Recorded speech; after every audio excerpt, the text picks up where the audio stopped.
ನಮಸ್ಕಾರ, ಇದು ನಮ್ಮ ಸ್ವರ್ಣ ನ್ಯೂಸ್. ಮೊದಲಿಗೆ ಹೆಡ್ಲೈನ್ಸ್. ಭಾರತೀಯ ಹುತಾತ್ಮ ಯೋಧರ ಸ್ಮರಣೆ ಹಿನ್ನೆಲೆ ಮಿಮ್ಸ್ ಆವರಣದಲ್ಲಿ ರಕ್ತದಾನ ಶಿಬಿರ ಯಶಸ್ವಿ, ಜೀವಧಾರೆ ಟ್ರಸ್ಟ್ ಆಯೋಜನೆ. ಜೀಗುಂಡಿ ಪಟ್ಟಣದಲ್ಲಿ ಕೀರೆಮಡಿ ಬೀಜ ಭಂಡಾರ ಆರಂಭೋತ್ಸವ, ಹುಟ್ಟುಹಬ್ಬದ ಹೆಸರಲ್ಲಿ ರೈತರಿಗೆ ಸಸಿಗಳ ವಿತರಣೆ, ರೈತ ಉತ್ಪಾದಕ ಕಂಪನಿಗಳ ಬಗ್ಗೆ ಮಹೇಶ್ ಚಂದ್ರ ಗುರು ಪ್ರಶಂಸೆ. ಹಲ್ಲೆಗೆರೆ ಗ್ರಾಮದಲ್ಲಿ ರಸ್ತೆ ಅಭಿವೃದ್ಧಿ ಕಾಮಗಾರಿಗೆ ಚಾಲನೆ, 25 ವರ್ಷಗಳಿಂದ ಶಾಪಗ್ರಸ್ತವಾಗಿದ್ದ ರಸ್ತೆ, ಗ್ರಾಮದ ಸಮಗ್ರ ಅಭಿವೃದ್ಧಿಗೆ ಬದ್ಧ ಎಂದ ಶಾಸಕ ರವಿಕುಮಾರ್. ಕೃಷಿ ದೇವೋಭವ ವಿನೂತನ ಕಾರ್ಯಕ್ರಮ, ರೈತರು ಸರ್ಕಾರದ ಯೋಜನೆ ಸದ್ಬಳಕೆಗೆ ಸಚಿವ ಚಲುವರಾಯಸ್ವಾಮಿ ಮನವಿ, ಕೃಷಿ ಇಲಾಖೆ ಆಯೋಜನೆ. ವಿಷಪೂರಿತ ನೀರು ಕುಡಿದು ಕುರಿಗಳ ಮಾರಣ ಹೋಮ, ಮದ್ದೂರಿನ ಸೋಮನಹಳ್ಳಿಯ ಕೈಗಾರಿಕಾ ಪ್ರದೇಶದಲ್ಲಿ ಘಟನೆ, ಕುರಿ ಮಾಲೀಕನಿಗೆ ಲಕ್ಷಾಂತರ ರೂಪಾಯಿ ನಷ್ಟ. ಪಾಂಡವಪುರದಲ್ಲಿ ಸಂಭ್ರಮದ ಬಸವ ಜಯಂತಿ ಆಚರಣೆ, ಬಸವ ಯಾತ್ರೆಗೆ ತ್ರಿನೇತ್ರ ಮಹಾಂತ ಶಿವಯೋಗಿ ಸ್ವಾಮೀಜಿ ಚಾಲನೆ, ಬಸವ ಭವನ ನಿರ್ಮಿಸುವುದಾಗಿ ಸಿಎಸ್ ಪುಟ್ಟರಾಜು ಭರವಸೆ. ಭಾರತೀಯ ವೈದ್ಯಕೀಯ ಸಂಘ, ಮಂಡ್ಯ ವೈದ್ಯಕೀಯ ವಿಜ್ಞಾನಿಗಳ ಸಂಸ್ಥೆ, ಓರಾ ರಿಯಾಲಿಟಿ ಸಹಯೋಗದಲ್ಲಿ ಹುತಾತ್ಮ ಯೋಧರ ಸ್ಮರಣೆಗಾಗಿ ರಕ್ತದಾನ ಶಿಬಿರವು ಮಂಡ್ಯದ ಮಿಮ್ಸ್ ಆವರಣದಲ್ಲಿ ಯಶಸ್ವಿಯಾಗಿ ನಡೆಯಿತು. ಮಂಡ್ಯದ ಮಿಮ್ಸ್ ಆವರಣದಲ್ಲಿ ರಾಜ್ಯಮಟ್ಟದ ಸಂಗೀತ ಸ್ಪರ್ಧೆ ಅಂಗವಾಗಿ ಆಯೋಜನೆ ಮಾಡಲಾಗಿದ್ದ ರಕ್ತದಾನ ಶಿಬಿರಕ್ಕೆ ಉತ್ತಮ ಸ್ಪಂದನೆ ವ್ಯಕ್ತವಾಯಿತು. ಮುಂಜಾನೆಯಿಂದಲೇ ಸ್ವಯಂ ಪ್ರೇರಿತರಾಗಿ ಯುವಕರು ಹಾಗೂ ಮೆಡಿಕಲ್ ವಿದ್ಯಾರ್ಥಿಗಳು ರಕ್ತದಾನ ಮಾಡಿ ಮಾನವೀಯತೆ ಮೆರೆದರು. ಈ ಸಂದರ್ಭದಲ್ಲಿ ಮಾತನಾಡಿದ ಡಾಕ್ಟರ್ ಜಾಹ್ನವಿ ಅವರು, ರಾಜ್ಯಮಟ್ಟದ ಸಂಗೀತ ಸ್ಪರ್ಧೆ ಅಂಗವಾಗಿ ಗಡಿಯಲ್ಲಿ ದೇಶ ಕಾಯುವ ಯೋಧರ ಸ್ಮರಣೆಗಾಗಿ ರಕ್ತದಾನ ಶಿಬಿರವನ್ನು ಹಮ್ಮಿಕೊಂಡಿದ್ದೇವೆ. ರಕ್ತದಾನ ಶಿಬಿರಕ್ಕೆ ಉತ್ತಮ ಸ್ಪಂದನೆ ವ್ಯಕ್ತವಾಗಿದೆ ಎಂದು ಹೇಳಿದರು. ಗಡಿಯಲ್ಲಿ ವೀರ ಯೋಧರು ನಮಗಾಗಿ ತಮ್ಮ ಪ್ರಾಣವನ್ನೇ ಒತ್ತಿ ಇಟ್ಟು ದೇಶ ರಕ್ಷಣೆ ಮಾಡುತ್ತಾರೆ. ಅವರ ಸ್ಮರಣಾರ್ಥವಾಗಿ ರಕ್ತದಾನ ಶಿಬಿರವನ್ನು ಹಮ್ಮಿಕೊಂಡಿದ್ದೇವೆ ಅಂತ ಅವರು ತಿಳಿಸಿದರು. ಈ ದಿನ IMA Indian medical association Mandya ಶಾಖೆ ಹಾಗೂ Mandya institute of medical sciences ವತಿಯಿಂದ ನಾವು Vora reality IMA voice of Karnataka 20-25 ವರ್ಷದ state level singing competition doctors ಹಾಗೂ ಮೆಡಿಕಲ್ ಸ್ಟೂಡೆಂಟ್ಸ್ಗೆ ಆರ್ಗನೈಸ್ ಮಾಡಿದ್ದೀವಿ. ಆ ಪ್ರಯುಕ್ತವಾಗಿ ರಕ್ತದಾನ ಶಿಬಿರವನ್ನು ಇಟ್ಕೊಂಡಿದ್ದೀರಿ ಇವತ್ತು. ಯಾಕೆಂದರೆ ಗಡಿಯಲ್ಲಿ ಹೋರಾಟದಲ್ಲಿ ಎಷ್ಟೊಂದು ಜನ ಮರಣ ಹೊಂದಿದ್ದಾರೆ, ಅದರ ನೆನಪಿಗಾಗಿ ಇದನ್ನು ನಾವು ಇಟ್ಕೊಂಡಿದ್ದೀವಿ. ಈ ರಕ್ತದಾನ ಶಿಬಿರದಲ್ಲಿ ನಮ್ಮ ಮೆಡಿಕಲ್ ಸ್ಟೂಡೆಂಟ್ಸು ಹಾಗೂ ಆಚೆಯಿಂದ ಬಂದಿರುವಂಥ ನಮ್ಮ IMA ಮೆಂಬರ್ಸ್ಗಳು ರಕ್ತದಾನ ಶಿಬಿರದಲ್ಲಿ ಪಾರ್ಟಿಸಿಪೇಟ್ ಮಾಡ್ತಾ ಇದ್ದಾರೆ. ಸುಮಾರು ರಕ್ತದಾನ ಶಿಬಿರದಲ್ಲಿ ಕಲೆಕ್ಟ್ ಆಗಿದೆ, ಬ್ಲಡ್ ಪೆನ್ಸ್ಗಳು ಕಲೆಕ್ಟ್ ಆಗಿದೆ. ಈ ಸಂದರ್ಭದಲ್ಲಿ ಜೀವಧಾರೆ ನಟರಾಜು, ಬ್ಲಡ್ ಬ್ಯಾಂಕ್ನ ರಾಜು ಸೇರಿದಂತೆ ಇನ್ನಿತರರು ಹಾಜರಿದ್ದರು. ಜಾಗತಿಕ ಮಾರುಕಟ್ಟೆಗೆ ರೈತ ಉತ್ಪಾದಕ ಕಂಪನಿಗಳು ಸವಾಲಾಗಿ ಆರಂಭಗೊಂಡಿದೆ ಎಂದು ವಿಕಸನ ಗ್ರಾಮೀಣ ಮತ್ತು ನಗರ ಅಭಿವೃದ್ಧಿ ಸಂಸ್ಥೆಯ ನಿರ್ದೇಶಕರಾದ ಮಹೇಶ್ ಚಂದ್ರ ಗುರು ಅವರು ಅಭಿಪ್ರಾಯಪಟ್ಟರು. ಮಂಡ್ಯ ತಾಲೂಕಿನ ಜೀಗುಂಡಿ ಪಟ್ಟಣ ಗ್ರಾಮದಲ್ಲಿ ಮಂಡ್ಯ ಬೆಲ್ಲ ರೈತ ಉತ್ಪಾದಕರ ಕಂಪನಿಯು ನಬಾರ್ಡ್ ಮತ್ತು ವಿಕಸನ ಸಂಸ್ಥೆಯ ಸಹಕಾರದಲ್ಲಿ ಆರಂಭ ಮಾಡಿದ ಕೀರೆಮಡಿ ಬೀಜ ಭಂಡಾರ ಪ್ರಾರಂಭೋತ್ಸವ ಮತ್ತು ಷೇರುದಾರರ ಜಾಗೃತಿ ಸಮಾರಂಭದಲ್ಲಿ ಪಾಲ್ಗೊಂಡು ಮಾತನಾಡಿದ ಮಹೇಶ್ ಚಂದ್ರ ಅವರು, ಕಂಪನಿಯ ಕಾಯ್ದೆಯಡಿ ಷೇರುದಾರರೇ ಇದರ ಮಾಲೀಕರಾಗಿದ್ದಾರೆ. ಆ ಮಾಲೀಕರೇ ಕಂಪನಿಯ ಗ್ರಾಹಕರಾದಾಗ ಮಾತ್ರ ಕಂಪನಿಗಳು ಬಹುಕಾಲ ಯಶಸ್ವಿಯಾಗಿ ಮುನ್ನಡೆಯಲು ಸಾಧ್ಯ. ಹಾಗಾಗಿ ಕೇವಲ 1000 ರೂಪಾಯಿಗಳನ್ನು ಕೊಟ್ಟು ಸದಸ್ಯತ್ವ ಪಡೆಯುವುದು ಮುಖ್ಯವಲ್ಲ. ಈ ಸದಸ್ಯತ್ವದ ಹಣ ಬೆಳೆಯಬೇಕಾದರೆ ಕಂಪನಿಯು ತಯಾರಿಸಿ ಮೌಲ್ಯವರ್ಧನೆ ಮಾಡಿ ಮಾರಾಟ ಮಾಡುವ ಉತ್ಪನ್ನಗಳನ್ನು ಕೊಂಡು ಬಳಕೆ ಮಾಡಿದಾಗ ಮಾತ್ರ ಕಂಪನಿ ಯಶಸ್ವಿಯಾಗಿ ಮುನ್ನಡೆಯಲು ಸಾಧ್ಯ. ಇಂಥ ಯಶಸ್ವಿ ಪ್ರಯತ್ನವನ್ನು ಮಾಡುತ್ತಾ ನಾಡಿನ ಜನರಿಗೆ ಶುದ್ಧ ಹಾಗೂ ರಾಸಾಯನಿಕ ಮುಕ್ತ ಬೆಲ್ಲವನ್ನು ಉಣಬಡಿಸುತ್ತಿರುವ ಮಂಡ್ಯ ಬೆಲ್ಲ ರೈತ ಉತ್ಪಾದಕರ ಕಂಪನಿಯ ಅಧ್ಯಕ್ಷರು ಮತ್ತು ಆಡಳಿತ ಮಂಡಳಿಯ ನಿರ್ದೇಶಕರ ಸೇವೆ ಮೆಚ್ಚುವಂಥದ್ದು ಅಂತ ಹೇಳಿದರು. ಯುರೋಪು, ಅಮೇರಿಕ ಥರ 500 ಎಕರೆ 1000 ಎಕರೆ ಇಳುವರಿ ಎಲ್ಲ ನಮ್ಮದು ಸಣ್ಣ ಇಳುವರಿ. ಆಗೇನು ಮಾಡಬೇಕು ಅಂತ ಹೇಳಿದಾಗ ಒಂದೊಂದು ಸಣ್ಣ ಸಣ್ಣ ಕ್ಲಸ್ಟರ್ಗಳು 4-5 ಪಂಚಾಯಿತಿ, ಹೋಬಳಿ ಮಟ್ಟದಲ್ಲಿ ಸೇರ್ಕೊಂಡು ನಾವು 500 ಜನ 1000 ಜನ ಸೇರಿ ಈ ಥರ ನಾವೇ ಒಂದು ನಮ್ಮದೇ ಕಂಪ್ನಿ ಕಟ್ಕೊಳ್ಳೋಣ, ನಮ್ಮ ಹಿತಾಸಕ್ತಿನ ನಾವು ಬೆಳೆಸ್ಕೊಳ್ಳೋಣ ಅನ್ನೋಂಥ ಒಂದು ಪರ್ಯಾಯ ಆಲೋಚನೆ ಉಟ್ಕೊಂಡು ಈ ಕಂಪ್ನಿಗಳ ಬಂದಿತ್ತು. ಈಗ ಈ ಕಂಪನಿಯ ಮಾಲೀಕರು ಯಾರು? ನಾವೇ. ಇಲ್ಲಿಯ ಗ್ರಾಹಕರು ಯಾರು? ನಾವೇ. ಸೊ ಹಾಗಾಗಿ ಅದೇ ಮಹಾದೇವ್ ಅವರು ಯಾವಾಗಲೂ ಹೇಳ್ತಾ ಇದ್ರು, ಕಂಪನಿ ನಿಮ್ಮದು ಅಂತ ಹೇಳ್ತಾ ಇದ್ದ ಹಿನ್ನೆಲೆ ಅಂತ ಹೇಳಿದ್ರೆ ಇದು ನಮ್ಮ ಕಂಪನಿ. ಇದೇ ಸಂದರ್ಭದಲ್ಲಿ ಕಂಪನಿ ಅಧ್ಯಕ್ಷರಾದ ಕಾರಸವಾಡಿ ಮಹಾದೇವ್ ಅವರ ಪುತ್ರಿ ದೀಕ್ಷಾ KM ಅವರ ಜನ್ಮದಿನದ ಅಂಗವಾಗಿ ಎಲ್ಲ ಷೇರುದಾರ ರೈತ ಬಾಂಧವರಿಗೆ ಸೀತಾಫಲ, ದಾಳಿಂಬೆ, ಹಲಸು, ಸೀಬೆ ಮತ್ತು ನೇರಳೆ ಸಸಿಗಳನ್ನು ಉಚಿತವಾಗಿ ವಿತರಿಸಲಾಯಿತು. ಕಂಪನಿ ಅಧ್ಯಕ್ಷರಾದ ಕಾರಸವಾಡಿ ಮಹಾದೇವ್ ಮಾತನಾಡಿ, ಕಂಪನಿಯ ಉದ್ದೇಶ ಷೇರುದಾರರಿಗೆ ಒದಗಿಸುತ್ತಿರುವ ಸೇವೆ ಹಾಗೂ ಕಳೆದ 3 ವರ್ಷಗಳಿಂದ ಈವರೆಗೆ ಕೈಗೊಂಡಿರುವ ಕಾರ್ಯಚಟುವಟಿಕೆಗಳ ಬಗ್ಗೆ ಮಾಹಿತಿ ನೀಡಿದರು. ನಮ್ಮದೇ ಆದಂಥ ಬ್ರ್ಯಾಂಡ್ ಮಾಡಿ ಆ ಬ್ರ್ಯಾಂಡನ್ನು ಮೂಲಕ ಮಾರುಕಟ್ಟೆಯನ್ನು ವಿಸ್ತರಣೆ ಮಾಡಬೇಕು. ಆ ಮೂಲಕ ಕಂಪನಿಯ ಷೇರುದಾರರ ಅಭಿವೃದ್ಧಿಯನ್ನು ನಾವು ಮಾಡಬೇಕು ಅನ್ನೋ ಉದ್ದೇಶದಿಂದ ಈ ಒಂದು ರೈತ ಉತ್ಪಾದಕರ ಕಂಪನಿಗಳು ಪ್ರಾರಂಭ ಆಯಿತು. ಮೊದಲು ಕೇಂದ್ರ ಸರ್ಕಾರ ಇಡೀ ದೇಶದಾದ್ಯಂತ 10,000 ಕಂಪನಿಗಳನ್ನು ವಿವಿಧ ಇಲಾಖೆಗಳ ಸಹಕಾರದೊಂದಿಗೆ ಮಾಡ್ತಕ್ಕಂಥ ಯೋಜನೆಯನ್ನು ಪ್ರಾರಂಭ ಮಾಡಿತು. ಆನಂತರ ಕರ್ನಾಟಕ ರಾಜ್ಯ ಸರ್ಕಾರ ಕೂಡ ಕೃಷಿ ಇಲಾಖೆ ಮೂಲಕ ಕೃಷಿ ಸಂಬಂಧಿ ಇಲಾಖೆಗಳಾದಂಥ ತೋಟಗಾರಿಕೆ, ಪಶುಪಾಲನೆ, ಮೀನುಗಾರಿಕೆ, ರೇಷ್ಮೆ ಇವುಗಳೆಲ್ಲವನ್ನು ಸೇರಿಸ್ಕೊಂಡು ಆಯಾ ಬೆಳೆಗಾರರನ್ನು ಒಗ್ಗೂಡಿಸಿ ಈ ರೈತ ಉತ್ಪಾದಕ ಕಂಪನಿಗಳನ್ನು ಪ್ರಾರಂಭ ಮಾಡಿದ್ದಾರೆ. ಅದರಲ್ಲಿ ಕೇಂದ್ರ ಸರ್ಕಾರದ ಒಂದು ಆರ್ಥಿಕ ವಿಭಾಗದಲ್ಲಿರ್ತಕ್ಕಂಥ ನಬಾರ್ಡ್ ಕೂಡ ದೇಶದಾದ್ಯಂತ ಈ ರೈತರ ಉತ್ಪಾದಕ ಕಂಪನಿಗಳನ್ನು ಪ್ರಮೋಷನ್ ಮಾಡ್ತಕ್ಕಂಥ ಅದಕ್ಕೆ ಬೇಕಾದಂಥ ಸಲಹೆ, ಸಹಕಾರ, ಮಾರ್ಗದರ್ಶನವನ್ನು ಕೊಡ್ತಕ್ಕಂಥ ಕೆಲಸವನ್ನು ಮಾಡ್ತಾ ಬರ್ತಾ ಇದೆ. ಆ ನಿಟ್ಟಿನಲ್ಲಿ ನಮ್ಮ ಮಂಡ್ಯ ಬೆಲ್ಲ ರೈತ ಉತ್ಪಾದಕ ಕಂಪನಿ ನಮ್ಮ ಮಾರ್ಗದರ್ಶಿ ಕಂಪನಿಯಾದ ವಿಕಸನ ನಗರ ಮತ್ತು ಗ್ರಾಮೀಣಾಭಿವೃದ್ಧಿ ಸಂಸ್ಥೆಯ ಒಂದು ಮಾರ್ಗದರ್ಶನದಲ್ಲಿ ಕಳೆದ 3 ವರ್ಷಗಳ ಹಿಂದೆ ಪ್ರಾರಂಭ ಆಯಿತು.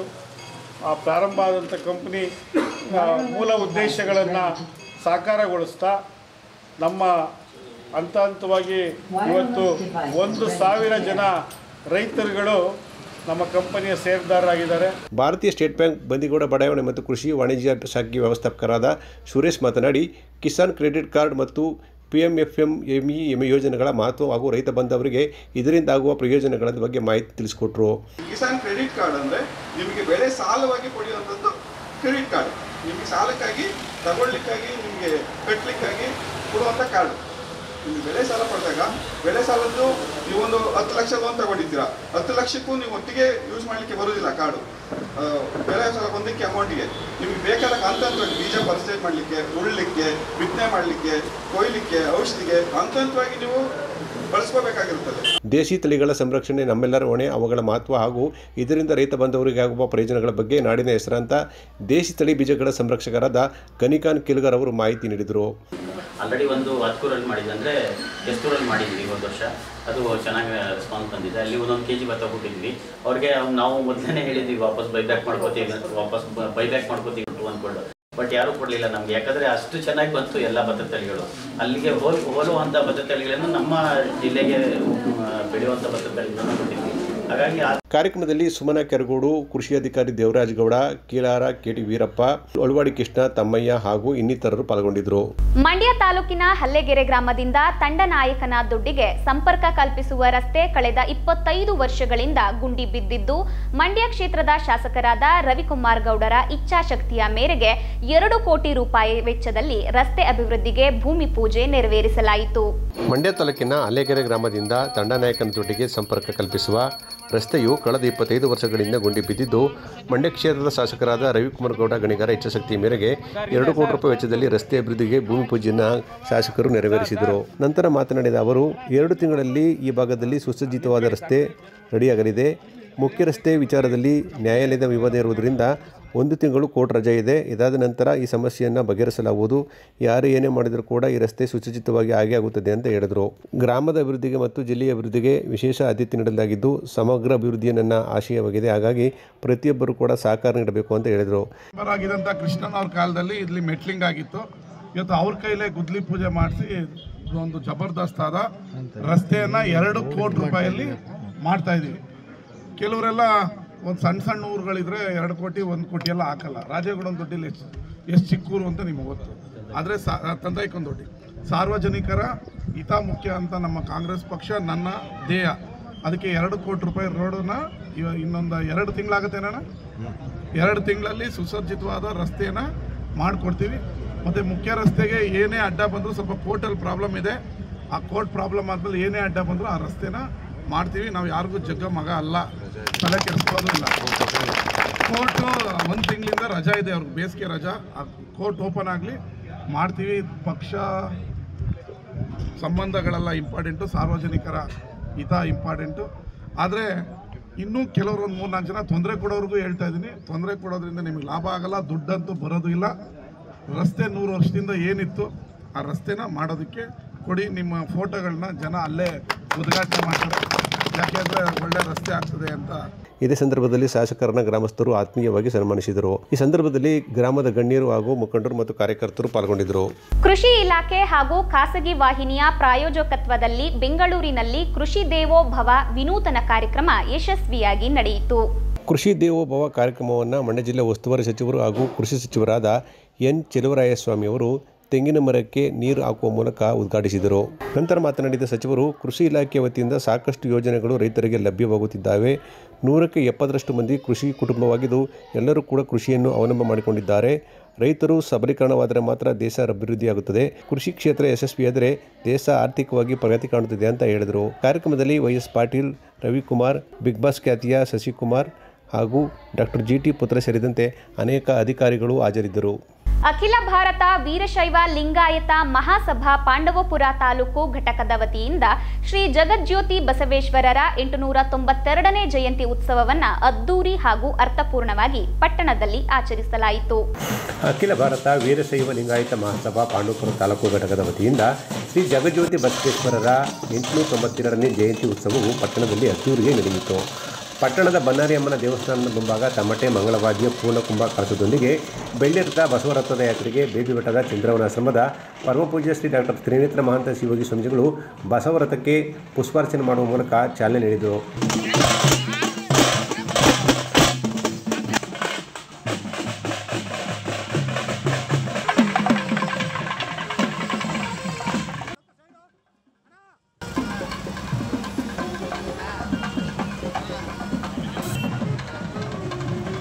ಈ ಸಂದರ್ಭದಲ್ಲಿ ಸ್ವರ್ಣವಾಹಿನಿಯೊಂದಿಗೆ ಮಾತನಾಡಿದ ಅವರು, ಬಸವೇಶ್ವರರ ಚಿಂತನೆಗಳು ಎಂದೆಂದಿಗೂ ಪ್ರಸ್ತುತ ಮತ್ತು ಆದರ್ಶಪ್ರಾಯವಾದುದು ಅಂತ ಹೇಳಿದರು. ಬಸವಣ್ಣನವರ ಜಯಂತಿ ಕಾರ್ಯಕ್ರಮ ಏನಂತಂದರೆ ಮಹಾತ್ಮರು ಅಂತೇಳಿ, ಮಹಾತ್ಮರನ್ನು ಆಚರಿಸಿದ್ರೆ, ಮಹಾತ್ಮರನ್ನು ಪೂಜಿಸಿದ್ರೆ, ಮಹಾತ್ಮರನ್ನು ನೆನೆಸ್ಕೊಂಡ್ರೆ ಒಳಿತಾಗ್ತದೆ ಅನ್ನೋದಕ್ಕೋಸ್ಕರ ಈ ಭೂಮಿಗೆ ಒಳ್ಳೆಯದಾಗಲಿ ಅನ್ನೋದಕ್ಕೋಸ್ಕರ, ಸಮಸ್ತ ಜನರಿಗೂ ಒಳ್ಳೆಯದಾಗಲಿ ಅನ್ನೋದಕ್ಕೋಸ್ಕರ ಸರ್ವೇ ಜನ ಸುಖಿನೋ ಭವಂತು ಅಂತ ಹೇಳ್ತಾರೆ. ಸಕಲ ಜೀವಿಗಳಿಗೂ ಲೇಸನ್ನು ಬಯಸಿದ್ದು ಬಸವಣ್ಣನವರು. ಸಕಲ ಜೀವಿಗಳಿಗೂ ಒಳ್ಳೆಯದಾಗಲಿ ಅಂತೇಳಿ ಇವತ್ತು ಅಖಿಲ ಭಾರತ ವೀರಶೈವ ಮಹಾಸಭಾ ಈ ಪುಣ್ಯಭೂಮಿಯಲ್ಲಿ ಬಸವೇಶ್ವರರ ಮೆರವಣಿಗೆಯನ್ನು ಮಾಡ್ತಾ ಧಾರ್ಮಿಕ ಸಮಾರಂಭವನ್ನು ಇಟ್ಕೊಂಡಿದ್ದಾರೆ. ತರುವಾಯ ಪಟ್ಟಣದ ಪ್ರಮುಖ ಬೀದಿಗಳಲ್ಲಿ ಮೆರವಣಿಗೆ ಯಾತ್ರೆ ಹೊರಟಿತು. TAPCMSನಲ್ಲಿ ಸಿದ್ಧಗೊಂಡಿದ್ದ ಧಾರ್ಮಿಕ ಸಭೆಗೆ ರಥವು ತಲುಪಿತು. ಜಗದ್ಗುರು ಶ್ರೀ ಶಿವರಾತ್ರಿ ದೇಶಿಕ ಸ್ವಾಮಿಗಳು, ಸುತ್ತೂರು ಮಠ ವೀರಸಿಂಹಾಸನ ಮಹಾಸಂಸ್ಥಾನ ಮಠದ ಸುತ್ತೂರು ಶ್ರೀ ಕ್ಷೇತ್ರ ದಿವ್ಯ ಸನ್ನಿಧಿಯಲ್ಲಿ, ಕುಂದೂರು ಮಠದ ಮೈಸೂರು ಪೂಜ್ಯರಾದ ಡಾಕ್ಟರ್ ಶ್ರೀ ಶರತ್ಚಂದ್ರ ಸ್ವಾಮೀಜಿಗಳು, ಸಾಲೂರು ಬೃಹನ್ ಮಠದ ಶ್ರೀ ಮಲೆ ಮಾದೇಶ್ವರ ಬೆಟ್ಟದ ಪರಮಪೂಜ್ಯ ಡಾಕ್ಟರ್ ಶ್ರೀ ಶಾಂತ ಮಲ್ಲಿಕಾರ್ಜುನ ಸ್ವಾಮೀಜಿ ಸೇರಿದಂತೆ ಅನೇಕ ಸ್ವಾಮೀಜಿಗಳು ಕಾರ್ಯಕ್ರಮದಲ್ಲಿ ಪಾಲ್ಗೊಂಡಿದ್ದರು. ಕಾರ್ಯಕ್ರಮವನ್ನು ಮಾಜಿ ಸಂಸದರಾದ ಸಿ ಪುಟ್ಟರಾಜು ಉದ್ಘಾಟಿಸಿದರು. ನಗರಸಭಾ ಶಾಸಕರಾದ HM ಗಣೇಶ್ ಪ್ರಸಾದ್ ಅವರು ಶ್ರೀ ಬಸವಣ್ಣನವರ ಭಾವಚಿತ್ರಕ್ಕೆ ಪುಷ್ಪಾರ್ಚನೆ ನೆರವೇರಿಸಿದರು.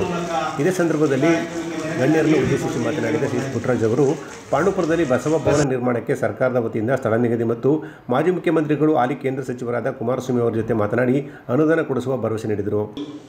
ಈ ವೈಜ್ಞಾನಿಕ ಜಗತ್ತಲ್ಲಿ ಬಹಳ ಜನ ನನ್ನಂಥ ರಾಜಕಾರಣಿಗಳು ಅದು ಮಾಡ್ತೀವಿ ಇದು ಮಾಡ್ತೀವಿ ಅಂತೇಳಿ ಒಡೆದಾಡುವಂಥ ನೀತಿಯನ್ನು ಅನುಸರಿಸುವಂಥ ಅನೇಕ ಸಂದರ್ಭಗಳನ್ನು ನಾವು ಇವತ್ತು ನೋಡ್ತಾ ಇದ್ದೇವೆ. ಆದರೆ ಅವತ್ತಿನ 12ನೇ ಶತಮಾನದಲ್ಲೇ ಬಸವಣ್ಣವರು ಒಬ್ಬ ಮನುಷ್ಯನಾಗಿ ಬಾಳಲಿಕ್ಕೆ ಯಾವ ರೀತಿ ಕಾರ್ಯಕ್ರಮಗಳನ್ನು ರೂಪಿಸಬೇಕು ಅಂತಕ್ಕಂಥದ್ದನ್ನು 1000 ವರ್ಷದ ಹಿಂದೆಯೇ ಅವರು ಆಲೋಚನೆ ಮಾಡಿ ಅವರು ಕೊಟ್ಟಂಥ ಅನೇಕ ತತ್ವ ಸಿದ್ಧಾಂತಗಳ ಮೇಲೆ ಇವತ್ತು ಸ್ವಲ್ಪ ನ್ಯಾಯ, ನೀತಿ, ಧರ್ಮ ಉಳಿದಿದೆ ಅಂದರೆ ಅವ್ರು ಕೊಟ್ಟಂಥ ಕಾರ್ಯಕ್ರಮಗಳ ಹಿನ್ನೆಲೆಯಲ್ಲಿ ನಾವೆಲ್ಲರೂ ಬದುಕನ್ನು ಸಾಗಿಸ್ತಾ ಇದ್ದೀವಿ ಅಂತಕ್ಕಂಥದ್ದನ್ನು ನಾವೆಲ್ಲರೂ ಅರ್ಥೈಸ್ಕೋಬೇಕಾಗಿದೆ. ಇದೇ ಸಂದರ್ಭದಲ್ಲಿ ಕುಂದೂರು ಮಠದ ಶ್ರೀ ಶರತ್ಚಂದ್ರ ಸ್ವಾಮೀಜಿ ಮಾತನಾಡಿ CPKಯವರ ಅನಿಗವನ್ನು ನೆನಪು ಮಾಡಿಕೊಂಡರು. ಬಸವಣ್ಣನವರ ಆಳವಾದ ವಚನಗಳನ್ನು, ಆದರ್ಶ ತತ್ವಗಳನ್ನು ಮೆಲುಕು ಹಾಕಬೇಕು ಅಂತ ಅವರು ಹೇಳಿದರು. ಕಾರ್ಯಕ್ರಮದಲ್ಲಿ ಶಾಸಕರಾದ ದರ್ಶನ ಪುಟ್ಟಣಿ ಸೇರಿದಂತೆ ಅನೇಕ ಗಣ್ಯರು ಹಾಗೂ ಪೂಜ್ಯರು ಭಾಗವಹಿಸಿದರು. ಮದ್ದೂರಿನ ಸೋಮನಹಳ್ಳಿಯ ಕೈಗಾರಿಕಾ ಪ್ರದೇಶದಲ್ಲಿ ವಿಷಪೂರಿತ ನೀರು ಕುಡಿದು ಸುಮಾರು 12 ಕುರಿಗಳು ಮಾರಣ ಹೋಮ ಹೊಂದಿದ್ದು, ಇದರಿಂದ ಕುರಿ ಮಾಲೀಕನಿಗೆ ಲಕ್ಷಾಂತರ ರೂಪಾಯಿ ನಷ್ಟ ಉಂಟಾಗಿದೆ. ವಿಷಪೂರಿತವಾದ ನೀರು ಕುಡಿದು ಸುಮಾರು 12 ಕುರಿಗಳು ಸಾವನ್ನಪ್ಪಿರುವಂತಹ ದಾರುಣ ಘಟನೆ ಮದ್ದೂರಿನ ಸೋಮನಹಳ್ಳಿಯ ಕೈಗಾರಿಕಾ ಪ್ರದೇಶದಲ್ಲಿ ಜರುಗಿದೆ. ರಾಜು ಎಂಬುವರಿಗೆ ಸೇರಿದ ಕುರಿಗಳು ಸಾವನ್ನಪ್ಪಿದ್ದು, ಬಸರಳ ತಾಲೂಕಿನ ಚನ್ನಪುರ ಗ್ರಾಮದ ರಾಜು ಎಂಬುವರಿಗೆ ಸೇರಿದ ಕುರಿಗಳು ಸಾವನ್ನಪ್ಪಿದ್ದಾವೆ. ಸುಮಾರು 200 ಕುರಿಗಳನ್ನು ಮೇಯಿಸುತ್ತಿದ್ದಂಥ ರಾಜು ಕುರಿಗಳ ಮೇವಿಗಾಗಿ ಊರೂರು ಸುತ್ತುತ್ತಿದ್ದರು. ಸೋಮನಹಳ್ಳಿಯ ಕೈಗಾರಿಕಾ ಪ್ರದೇಶದಲ್ಲಿ ಕುರಿ ಮೇಯಿಸುತ್ತಿದ್ದ ವೇಳೆ ಈ ಘಟನೆ ಜರುಗಿದೆ. ಚರಂಡಿಯಲ್ಲಿ ಹರಿಯುತ್ತಿದ್ದ ಕಲುಷಿತ ನೀರನ್ನು ಸೇವಿಸಿ 12 ಕುರಿಗಳು ಸ್ಥಳದಲ್ಲೇ ಸಾವನ್ನಪ್ಪಿದ್ದಾವೆ. ಕಾರ್ಖಾನೆಗಳ ವಿಷಪೂರಿತ ನೀರು ಚರಂಡಿಗೆ ಬಿಟ್ಟಿದ್ದೇ ಈ ಘಟನೆಗೆ ಕಾರಣ ಅಂತ ತಿಳಿದು ಬಂದಿದೆ. ಕುರಿಗಳ ಸಾವಿನಿಂದ ರೈತ ಕಂಗಾಲಾಗಿದ್ದಾರೆ. ಈ ಸಂಬಂಧ ಮದ್ದೂರು ಪೊಲೀಸ್ ಠಾಣಾ ವ್ಯಾಪ್ತಿಯಲ್ಲಿ ಪ್ರಕರಣ ದಾಖಲಾಗಿದೆ. ನಾಗಮಂಗಲ ತಾಲೂಕು ಐತಿಹಾಸಿಕವಾಗಿ ಪ್ರಸಿದ್ಧವಾಗಿದ್ದು ದೇವಾಲಯಗಳ ನಾಡು ಎಂದೇ ಪ್ರಖ್ಯಾತಿಯಾಗಿದೆ. ಈ ಭಾಗದಲ್ಲಿ ಗಂಗರ, ಹೊಯ್ಸಳರ, ವಿಜಯನಗರ ಅರಸರ ಹಾಗೂ ಮೈಸೂರು ದೊರೆಗಳ 3 ಶಾಸನಗಳು ಹಾಗೂ ಇತರೆ 113 ಶಾಸನಗಳು ಪತ್ತೆಯಾಗಿವೆ. ನಾಗಮಂಗಲವು ಐತಿಹಾಸಿಕವಾಗಿ ಪ್ರಸಿದ್ಧವಾಗಿದ್ದು ದೇವಾಲಯಗಳ ನಾಡೆಂದು ಪ್ರಖ್ಯಾತಿಯಾಗಿದೆ. ಈ ಭಾಗದಲ್ಲಿ ಗಂಗರ 4, ಹೊಯ್ಸಳರ 46, ವಿಜಯನಗರ ಅರಸರ 19, ಮೈಸೂರು ದೊರೆಗಳ 3 ಶಾಸನಗಳು ಹಾಗೂ ಇತರೆ 113 ಶಾಸನಗಳು ದೊರೆತಿದ್ದು ಸುಮಾರು 185 ಶಾಸನಗಳನ್ನು ಪತ್ತೆ ಹಚ್ಚಲಾಗಿದೆ. ಕಿರಣ್ ಕುಮಾರ್ ಸಹಾಯಕ ಪ್ರಾಧ್ಯಾಪಕರು ಸರ್ಕಾರಿ ಪ್ರಥಮ ದರ್ಜೆ ಕಾಲೇಜು ಕೇರಪೇಟೆಯಲ್ಲಿ ಕರ್ತವ್ಯ ನಿರ್ವಹಿಸುತ್ತಿದ್ದು, ಮಂಡ್ಯ ಜಿಲ್ಲೆಯ ಸ್ಮಾರಕ ಶಿಲ್ಪಗಳ ಪ್ರಬಂಧದ ವಿಷಯಕ್ಕೆ ಸಂಬಂಧಿಸಿದಂತೆ ಸಂಶೋಧನಾ ವಿದ್ಯಾರ್ಥಿಯಾಗಿ ಮೈಸೂರು ವಿಶ್ವವಿದ್ಯಾಲಯದ ಅಡಿಯಲ್ಲಿ ಡಾಕ್ಟರ್ ಸಿ ಲೋಕೇಶ್ ಪ್ರಾಧ್ಯಾಪಕರು ಪ್ರಾಚೀನ ಇತಿಹಾಸ ಮತ್ತು ಪುರಾತತ್ವಶಾಸ್ತ್ರ ಮಹಾರಾಜ ಕಾಲೇಜು ಇವರ ಮಾರ್ಗದರ್ಶನದಲ್ಲಿ ನಾಗಮಂಗಲ ತಾಲೂಕಿನ ಕ್ಷೇತ್ರ ಕಾರ್ಯದಲ್ಲಿ ಮಹಮ್ಮದ್ ಕಲೀಂ ಉಲ್ಲರವರ ಅನುಭವ ಮಾಹಿತಿಯೊಂದಿಗೆ ತೊಡಗಿದ್ದಾಗ 4 ಅಪ್ರಕಟಿತ ವೀರಗರು ಶಾಸನಗಳು ಹಾಗೂ 2 ಇತರ ಶಾಸನಗಳು ದೊರೆತಿದ್ದಾವೆ. ಸಂತೆಬಾಚಳ್ಳಿ ಡಾಕ್ಟರ್ ನಂಜುಂಡಸ್ವಾಮಿಯವರು ಮಂಡ್ಯ ಜಿಲ್ಲೆಯ ಶಾಸನ ಮತ್ತು ಸಂಸ್ಕೃತಿ ಬಗ್ಗೆ ಸಮಗ್ರವಾಗಿ ಅಧ್ಯಯನ ಮಾಡಿ ಪ್ರಕಟ ಮಾಡಿದ್ದು ಶಾಸನ ಓದಲು ಸಂಪೂರ್ಣವಾಗಿ ಸಹಕರಿಸಿದ್ದಾರೆ. 4 ವೀರಗಲ್ಲು ಶಾಸನಗಳಲ್ಲಿ 2 ವೀರಗಲ್ಲು ಶಾಸನಗಳು ಗಂಗರ ಕಾಲದಾಗಿದ್ದು, 12 ಹೊಯ್ಸಳರ ಕಾಲಕ್ಕೆ ಸೇರಿದ್ದಾವೆ. ಇತರೆ ಶಾಸನಗಳಲ್ಲಿ 1 ಹೊಯ್ಸಳರ ಕಾಲದ ತಮಿಳುದಾನ ಶಾಸನವಾಗಿದೆ, ಇನ್ನೊಂದು ಶಾಸನ ವಿಜಯನಗರ ಕಾಲದ ಶಾಸನವಾಗಿದೆ ಅಂತ ತಿಳಿದು ಬಂದಿದೆ. ಪಾಂಡವಪುರ ಕನ್ನಡ ಸಾಹಿತ್ಯ ಭವನದಲ್ಲಿ ಪಾಂಡವ ಬಳಗ ಇವರ ಆಶ್ರಯದಲ್ಲಿ IAS ಅಧಿಕಾರಿ ಉಮಾಶಂಕರ್ ರವರಿಗೆ ನಾಗರಿಕ ಅಭಿನಂದನಾ ಸಮಾರಂಭ ಇದೇ 27ರ ಮಂಗಳವಾರ ಸಂಜೆ 4 ಗಂಟೆಗೆ ಪಟ್ಟಣದ TAPCMS ರೈತ ಸಭಾಭವನದಲ್ಲಿ ನಡೆಯಲಿದೆ ಎಂದು ನಿವೃತ್ತ ಅಧಿಕಾರಿ ಮರಿಸ್ವಾಮಿ ಗೌಡ ತಿಳಿಸಿದರು. ಪಾಂಡವಪುರದಲ್ಲಿ ಸುದ್ದಿಗಾರರೊಂದಿಗೆ ಮಾತನಾಡಿದ ನಿವೃತ್ತ ಅಧಿಕಾರಿ ಮರಿಸ್ವಾಮಿ ಗೌಡ ಅವರು ಪಾಂಡವಪುರದ ಕನ್ನಡ ಸಾಹಿತ್ಯ ಭವನದಲ್ಲಿ ಪಾಂಡವ ಬಳಗ ಪಾಂಡವಪುರ ಇವರ ಆಶ್ರಯದಲ್ಲಿ IAS ಅಧಿಕಾರಿಯಾಗಿ ಯಾವುದೇ ಕಪ್ಪುಚುಕ್ಕಿ ಇಲ್ಲದೆ ಪ್ರಾಮಾಣಿಕವಾಗಿ ಕಾನೂನಿನ ಅಡಿಯಲ್ಲಿ ಸಮರ್ಥವಾಗಿ ಕೆಲಸವನ್ನು ನಿರ್ವಹಿಸಿರುವ ಉಮಾಶಂಕರ್ ಅವರಿಗೆ ಅವರ ಸೇವೆಯನ್ನು ಗುರುತಿಸಿ ಪಾಂಡವಪುರ ತಾಲೂಕಿನ ಎಲ್ಲ ನಾಗರಿಕರ ಪರವಾಗಿ ಇದೇ 27ರ ಮಂಗಳವಾರ ಸಂಜೆ 4 ಗಂಟೆಗೆ ಪಾಂಡವಪುರದ TAPCMS ರೈತ ಸಭಾಭವನದಲ್ಲಿ ಅಭಿನಂದನಾ ಕಾರ್ಯಕ್ರಮವನ್ನು ಹಮ್ಮಿಕೊಳ್ಳಲಾಗಿದೆ ಅಂತ ಹೇಳಿದರು. SR ಉಮಾಶಂಕರ್ ಅವರು IAS ಅಧಿಕಾರಿಯಾಗಿ ಯಾವುದೇ ಕಪ್ಪು ಚುಕ್ಕೆ ಇಲ್ಲದೆ ಪ್ರಾಮಾಣಿಕವಾಗಿ ಕಾನೂನು ಅಡಿಯಲ್ಲಿ ಸಮರ್ಥವಾಗಿ ಕೆಲಸವನ್ನು ನಿರ್ವಹಿಸಿ ನಿವೃತ್ತರಾಗಿದ್ದಾರೆ. ಅವರ ಸೇವೆಯನ್ನು ಗುರುತಿಸಿ ಪಾಂಡವಪುರ ತಾಲೂಕಿನ ಎಲ್ಲ ನಾಗರಿಕರ ಪರವಾಗಿ ಒಂದು ಅಭಿನಂದನಾ ಕಾರ್ಯಕ್ರಮವನ್ನು ಇದೇ ಮಾಹೆ ಅಂದರೆ ಮೇ ದಿನ 27/5/2027 ಮಂಗಳವಾರ ಸಂಜೆ 4 ಗಂಟೆಗೆ ಈ ಕಾರ್ಯಕ್ರಮಕ್ಕೆ ಅವರ ಅಭಿಮಾನಿಗಳು ಹಾಗೂ ಆಸಕ್ತರು ಹೆಚ್ಚಿನ ಸಂಖ್ಯೆಯಲ್ಲಿ ಪಾಲ್ಗೊಳ್ಳುವಂತೆ ಅವರು ಮನವಿ ಮಾಡಿಕೊಂಡರು. ಮದ್ದೂರಿನ ಕೊಪ್ಪ ವೃತ್ತದಲ್ಲಿ ಮುಂಜಾನೆಯೇ JCBಗಳ ಘರ್ಜನೆ ಹೆಚ್ಚಾಗಿತ್ತು. ಪಟ್ಟಣದಲ್ಲಿ ಒತ್ತುವರಿಯಾಗಿದ್ದ ಹಲವು ಅಂಗಡಿ ಮುಂಗಟ್ಟುಗಳನ್ನು ಪೊಲೀಸರ ನೆರವಿನೊಂದಿಗೆ ನೆಲಸಮ ಮಾಡಲಾಯಿತು. ಯಾವುದೇ ಸುಳಿವು ಕೊಡದೆ ಏಕಾಏಕಿ ಕಾರ್ಯಾಚರಣೆ ಮಾಡಿದ ಬಗ್ಗೆ ಅಂಗಡಿ ಮಾಲೀಕರು ಅಸಮಾಧಾನ ಹೊರಹಾಕಿದರು. ಬೆಳ್ಳಂಬೆಳಿಗ್ಗೆ ಮಂಡ್ಯ ಜಿಲ್ಲೆಯ ಮದ್ದೂರಿನಲ್ಲಿ JCBಗಳ ಗರ್ಜನೆ ರಾಜರಿಸಿದ್ದು ಒತ್ತುವರಿಯಾಗಿದ್ದ ಹಲವು ಅಂಗಡಿ ಮುಂಗಟ್ಟುಗಳನ್ನು ನೆಲಸಮ ಮಾಡಲಾಯಿತು. ಮಂಡ್ಯದ ಮದ್ದೂರಿನ ಕೊಪ್ಪ ವೃತ್ತದಲ್ಲಿ ಈ ಕಾರ್ಯಾಚರಣೆ ನಡೆಯಿತು. ಮದ್ದೂರು ಪುರಸಭೆ, ಲೋಕೋಪಯೋಗಿ ಇಲಾಖೆ, ಪೊಲೀಸ್ ಇಲಾಖೆ ವತಿಯಿಂದ ಜಂಟಿ ಕಾರ್ಯಾಚರಣೆ ನಡೆಯಿತು. ಪೊಲೀಸರ ಸರ್ಪಗಾವಲಿನಲ್ಲಿ ಅಕ್ರಮ ಕಟ್ಟಡಗಳನ್ನು ನೆಲಸಮ ಮಾಡಲಾಯಿತು. ಯಾವುದೇ ಸುಳಿವು ನೀಡದೆ ಏಕಾಏಕಿ ಕಾರ್ಯಾಚರಣೆ ಮಾಡಿದ್ದಾರೆ ಅಂತ ವರ್ತಕರು ಹಾಗೂ ಸ್ಥಳೀಯ ಗ್ರಾಹಕರು ಕಿಡಿಕಾರಿದರು.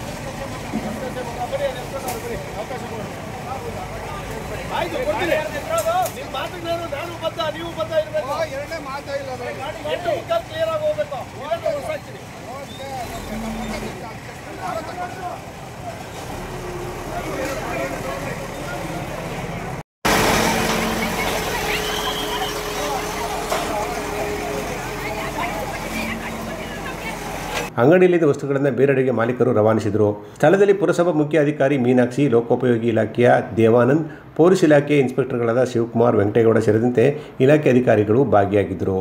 ಮದ್ದೂರು ಪಟ್ಟಣದ ಸಾರ್ವಜನಿಕ ಆಸ್ಪತ್ರೆಯ ಉನ್ನತೀಕರಣ ಕಾಮಗಾರಿಗೆ ಕ್ಷೇತ್ರದ ಶಾಸಕರಾದ ಕೆಎಂ ಉದಯರವರು ಗುದ್ದಲಿ ಪೂಜೆ ನೆರವೇರಿಸುವ ಮೂಲಕ ಚಾಲನೆ ನೀಡಿದರು. ಮದ್ದೂರು ಪಟ್ಟಣದ ಸಾರ್ವಜನಿಕ ಆಸ್ಪತ್ರೆಯ ಉನ್ನತೀಕರಣ ಕಾಮಗಾರಿಗೆ ಶಾಸಕ ಕೆಎಂ ಉದಯ್ ಗುದ್ದಲಿ ಪೂಜೆ ನೆರವೇರಿಸುವ ಮೂಲಕ ಚಾಲನೆ ನೀಡಿದರು.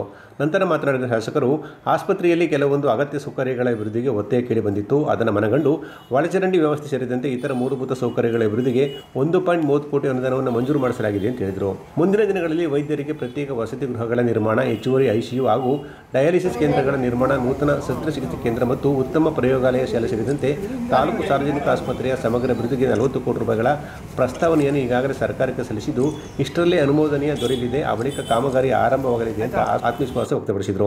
ಆಸ್ಪತ್ರೆಯಲ್ಲಿ ವೈದ್ಯರು ಹಾಗೂ ಸಿಬ್ಬಂದಿ ಕೊರತೆ ಇರುವ ಬಗ್ಗೆ ಮಾಹಿತಿ ಪಡೆದು ಕ್ರಮ ವಹಿಸಲಾಗುವುದು. ಆಸ್ಪತ್ರೆ ವೈದ್ಯರು ಖಾಸಗಿ ಕ್ಲಿನಿಕ್ನಲ್ಲಿ ಕೆಲಸ ಮಾಡುವುದು ಸೇರಿದಂತೆ ಕೇಂದ್ರ ಸ್ಥಾನಗಳಲ್ಲಿ ಇರದಿರುವವರ ಬಗ್ಗೆಯೂ ಮಾಹಿತಿ ಪಡೆದು ಅಗತ್ಯ ಕ್ರಮ ಕೈಗೊಳ್ಳಲಾಗುವುದು ಅಂತ ಹೇಳಿದರು. ಈ ಸಂದರ್ಭದಲ್ಲಿ ಪುರಸಭಾ ಉಪಾಧ್ಯಕ್ಷರಾದ ಪ್ರಸನ್ನಕುಮಾರ್, ಸ್ಥಾಯಿ ಸಮಿತಿ ಅಧ್ಯಕ್ಷರಾದ ವನಿತಾ, ಡಿಎಚ್ಒ ಮೋಹನ್ ಕುಮಾರ್, ಟಿಎಚ್ಒ ರವೀಂದ್ರಗೌಡ, ಆಸ್ಪತ್ರೆ ವೈದ್ಯಾಧಿಕಾರಿ ಬಾಲಕೃಷ್ಣ, ಮನ್ಮೂನ್ ನಿರ್ದೇಶಕ ಹರೀಶ್ ಸೇರಿದಂತೆ ಇತರರು ಹಾಜರಿದ್ದರು. ಶ್ರೀ ನಾಲ್ವಡಿ ಕೃಷ್ಣರಾಜ ಒಡೆಯರ್ ಹಾಗೂ ಶ್ರೀ ಕೆಂಪೇಗೌಡರ ಕೊಡುಗೆ ಸಮಾಜಕ್ಕೆ ಅಪಾರವಾಗಿದ್ದು, ಈ ಇಬ್ಬರ ಜಯಂತಿಯನ್ನ ಮಂಡ್ಯದಲ್ಲಿ ಅರ್ಥಪೂರ್ಣವಾಗಿ ಆಚರಿಸಲು ಸಿದ್ಧತೆ ಮಾಡಿಕೊಳ್ಳುವಂತೆ ಅಪರ ಜಿಲ್ಲಾಧಿಕಾರಿಗಳಾದ ಬಿಸಿ ಶಿವಾನಂದಮೂರ್ತಿ ಸಂಬಂಧಿಸಿದ ಅಧಿಕಾರಿಗಳಿಗೆ ಸೂಚನೆ ನೀಡಿದರು. ನಾಲ್ವಡಿ ಕೃಷ್ಣರಾಜ ಒಡೆಯರ್ ಹಾಗೂ ಶ್ರೀ ಕೆಂಪೇಗೌಡರ ಕೊಡುಗೆ ಸಮಾಜಕ್ಕೆ ಅಪಾರವಾಗಿದ್ದು, ಇಬ್ಬರ ಜಯಂತಿಯನ್ನು ಅರ್ಥಪೂರ್ಣವಾಗಿ ಆಚರಿಸಬೇಕು ಅಂತ ಅಪರ ಜಿಲ್ಲಾಧಿಕಾರಿ ಬಿಸಿ ಶಿವಾನಂದಮೂರ್ತಿ ತಿಳಿಸಿದರು. ಜಿಲ್ಲಾಧಿಕಾರಿಗಳ ಸಭಾಂಗಣದಲ್ಲಿ ನಡೆದ ಜಯಂತಿ ಆಚರಣೆಯ ಪೂರ್ವಭಾವಿ ಸಭೆಯಲ್ಲಿ ಮಾತನಾಡಿದ ಅವರು, ಜೂನ್ 4ರಂದು ನಾಲ್ವಡಿ ಕೃಷ್ಣರಾಜ ಒಡೆಯರ್ ಅವರ ಜಯಂತಿ ಜಿಲ್ಲಾಡಳಿತದ ವತಿಯಿಂದ ಜೂನ್ 4ರಂದು ಬೆಳಗ್ಗೆ 11 ಗಂಟೆಗೆ ಕಲಾಮಂದಿರದಲ್ಲಿ ವೇದಿಕೆ ಕಾರ್ಯಕ್ರಮ ನಡೆಯಲಿದೆ. ಮಂಡ್ಯ ಜಿಲ್ಲೆಗೆ ನಾಲ್ವಡಿ ಅವರ ಕೊಡುಗೆಯನ್ನು ತಿಳಿಸಲು ವಿಶೇಷ ಉಪನ್ಯಾಸ ಕಾರ್ಯಕ್ರಮ ಆಯೋಜಿಸಿ ಅಂತ ಹೇಳಿದರು. ಜೂನ್ 27ರಂದು ಕೆಂಪೇಗೌಡ ಅವರ ಜಯಂತಿಯನ್ನು ನಗರದ ನಾಲ್ವಡಿ ಕೃಷ್ಣರಾಜ ಒಡೆಯರ್ ಕಲಾಮಂದಿರದಲ್ಲಿ ಬೆಳಗ್ಗೆ 11:30 ಗಂಟೆಗೆ ವಿಜೃಂಭಣೆಯಿಂದ ಆಚರಿಸಲಾಗುವುದು ಅಂತ ಅವರು ಹೇಳಿದರು. ಆ ಪ್ರಕಾರವಾಗಿ ಒಂದು 600 ಮಕ್ಕಳು ಕೂಡ ಒಂದು 500 ಜನ ಮತ್ತು 100 ಇವರು ಕೂಡ ಶಿಕ್ಷಕ ಸಂಘದ ಕೂಡ ಒಳ್ಳೆ ನಾದಸ್ವರದೊಡನೆ ಒಂದೇ ಒಂದು ಡೊಳ್ಳು ಕುರಿತ ಹೆಚ್ಚಿಗೆ ಅಟ್ಯಾಚ್ ಮಾಡಬೇಡಿ. ನಾದಸ್ವರ ಡೊಳ್ಳು ಕುರಿತ ಅವ್ರೇನು ಒಂದು ಇನ್ನೊಂದು ವೆಹಿಕಲ್ ಅಟ್ಯಾಚ್ ಮಾಡಿರ್ತಾರೆ, ಅವರು ಸಾಧ್ಯಗಳಿರ್ತಾವೆ, ಅದಕ್ಕೆ ಡಿಸ್ಟರ್ಬ್ ಆಗ್ತಾರೆ. ಆ ಥರದಲ್ಲಿ ಒಂದು ಅಟ್ಯಾಚ್ ಮಾಡಿ ಜನಗಳ ಜೊತೆ ಪ್ರಶ್ನೆ ಹೋಗ್ತದೆ. ಸಂಜೆ ದೇವರು ಸರ್ಕಲ್ ಆಗೋಗ್ತಕ್ಕಂಥ ಸಂದರ್ಭದಲ್ಲಿ ಅಲ್ಲೂ ಕೂಡ ಪುಷ್ಪಾರ್ಚನೆ ಮಾಡಿ ಗಣ್ಯರೆಲ್ಲ ಸೇರಿ ಪುಷ್ಪಾರ್ಚನೆ ಮಾಡಿ ಅಲ್ಲಿಂದ ಮೂವ್ ಆಗಿ ನಮ್ಮ ಕಲಾಮಂದಿರ ತಲುಪುತ್ತೆ. ಕಲಾಮಂದಿರದಲ್ಲಿ ನಮ್ಮ ಏನು ಪ್ರೋಟೋಕಾಲ್ ಪ್ರಕಾರ ಕಾರ್ಯಕ್ರಮ ಆಗ್ತದೆ. ಅಲ್ಲಿ ಆಯ್ದ ಗಣ್ಯರನ್ನ ಸನ್ಮಾನ ಮಾಡ್ತಕ್ಕಂಥದ್ದು ಮತ್ತು ಉಪನ್ಯಾಸ ಮಾಡ್ತಕ್ಕಂಥದ್ದು, ಅವರ ಕೊಡುಗೆಗಳನ್ನ ನೆನ್ಕೊಳ್ತಕ್ಕಂಥ ಒಂದು ವ್ಯವಸ್ಥೆ ಅಲ್ಲಿ ಆಗ್ತದೆ. ಅದು ಕೂಡ ಪ್ರೋಟೋಕಾಲ್ ಪ್ರಕಾರ ನಿಲ್ಲಲಾಗುತ್ತೆ. ಮತ್ತು ಲಘು ಉಪಹಾರ ಇದೆ. ಸಭೆಯಲ್ಲಿ ಕನ್ನಡ ಮತ್ತು ಸಂಸ್ಕೃತಿ ಇಲಾಖೆಯ ಬಿವಿ ನಂದೀಶ್ ಹಾಗೂ ವಿವಿಧ ಸಂಘ ಸಂಸ್ಥೆಗಳ ಮುಖಂಡರು ಪಾಲ್ಗೊಂಡಿದ್ದರು. ಕೊನೆಯಲ್ಲಿ ಮತ್ತೊಮ್ಮೆ ಹೆಡ್ಲೈನ್ಸ್. ಭಾರತೀಯ ಹುತಾತ್ಮ ಯೋಧರ ಸ್ಮರಣೆ ಹಿನ್ನೆಲೆ ಮಿಮ್ಸ್ ಆವರಣದಲ್ಲಿ ರಕ್ತದಾನ ಶಿಬಿರ ಯಶಸ್ವಿ, ಜೀವಧಾರೆ ಟ್ರಸ್ಟ್ ಆಯೋಜನೆ. ಜೀಗುಂಡಿ ಪಟ್ಟಣದಲ್ಲಿ ಕೀರೆಮಡಿ ಬೀಜ ಭಂಡಾರ ಆರಂಭೋತ್ಸವ, ಹುಟ್ಟುಹಬ್ಬದ ಹೆಸರಲ್ಲಿ ರೈತರಿಗೆ ಸಸಿಗಳ ವಿತರಣೆ. ರೈತ ಉತ್ಪಾದಕ ಕಂಪನಿಗಳ ಬಗ್ಗೆ ಮಹೇಶ್ ಚಂದ್ರ ಗುರು ಪ್ರಶಂಸೆ. ಹಲ್ಲೆಗೆರೆ ಗ್ರಾಮದಲ್ಲಿ ರಸ್ತೆ ಅಭಿವೃದ್ಧಿ ಕಾಮಗಾರಿಗೆ ಚಾಲನೆ. 25 ವರ್ಷಗಳಿಂದ ಶಾಪಗ್ರಸ್ತವಾಗಿದ್ದ ರಸ್ತೆ, ಗ್ರಾಮದ ಸಮಗ್ರ ಅಭಿವೃದ್ಧಿಗೆ ಬದ್ಧ ಎಂದ ಶಾಸಕ ರವಿಕುಮಾರ್.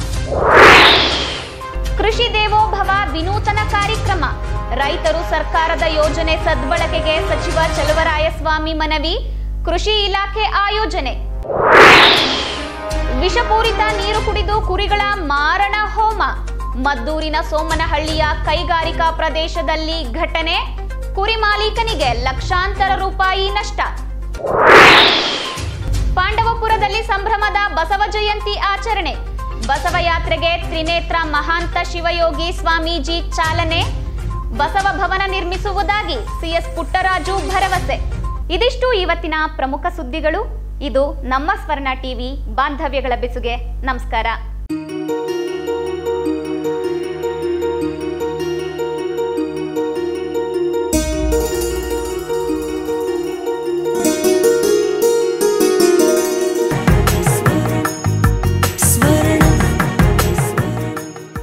ಸ್ವರ್ಣ ಇದು ಬಾಂಧವ್ಯಗಳ ಬೆಸುಗೆ